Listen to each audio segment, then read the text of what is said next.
মানুষের প্রকৃত রং কিন্তু ভিন্ন।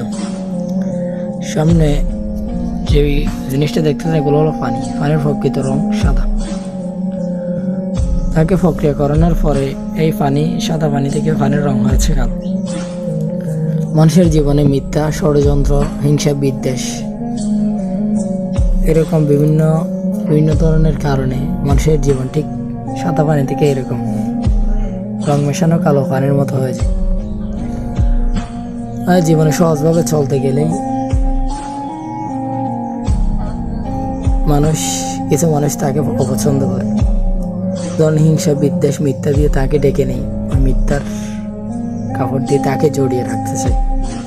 জীবনটা আসলেই কষ্টের। সাদা জীবনে কালো দাগ লেগে যায় এই পানির মতো। পানি যেমন সাদা, রং মেশানো করা হয় কালো, মানুষের জীবনটা একই রকম।